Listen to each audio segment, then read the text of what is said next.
पाठ 1 में राष्ट्रीय विकास के संदर्भ में चर्चा करने वाले हैं। जैसा कि हम सबने विकास के संदर्भ में अभी तक यह देखा है कि लोगों के लक्ष्य या दृष्टिकोण भिन्न है, तो इसलिए राष्ट्रीय विकास के संदर्भ में भी उन लोगों के विचार भिन्न होंगे। इस प्रकार से राष्ट्रीय विकास के संदर्भ में बहुत से लोगों के उनके विचारों में मतभिन्नता एवं समानता दोनों हो सकती है। तो क्या इस प्रकार के सभी विचारों को बराबर का महत्व दिया जा सकता है क्या? यदि ये विचार परस्पर विरोधी है तो निर्णय कैसे होगा? सभी के लिए उचित और सही रास्ता क्या हो सकता है? राष्ट्रीय विकास का अभिप्राय इस प्रकार के सभी प्रश्नों पर विचार करना होता है। तो सवाल खड़ा होता है कि विभिन्न देशों या राज्यों की तुलना कैसे की जाए।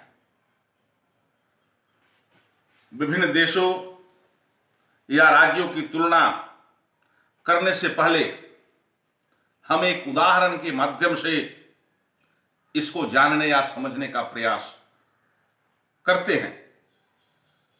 जब हम भिन्न भिन्न चीजों की तुलना करते हैं तो उसमें अंतर और समानताएं दोनों समान रूप से देखने को मिलती है। तो प्रश्न खड़ा होता है कि हम इसके तुलनात्मक अध्ययन करने के लिए किन पहलुओं का प्रयोग करते हैं। सामान्य रूप से किसी व्यक्ति की तुलना करने के लिए हम उसके एक या दो महत्वपूर्ण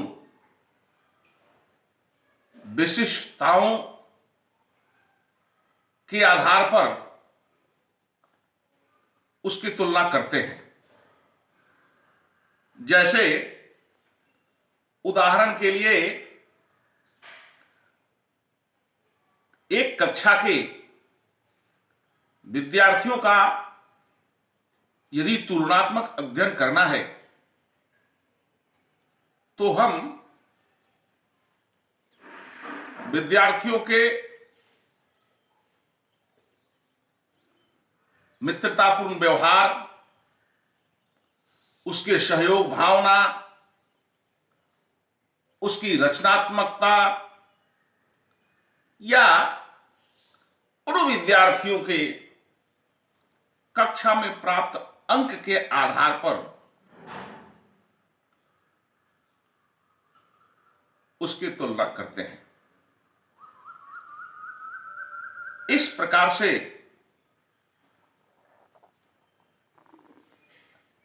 राष्ट्रीय विकास के संदर्भ में भी तुलनात्मक अध्ययन करने के लिए यही बात लागू होती है। आज के लिए गृह कार्य होगा। विद्यार्थियों का तुलनात्मक अध्ययन करने के लिए हम किन पहलुओं का उल्लेख करते हैं, लिखें।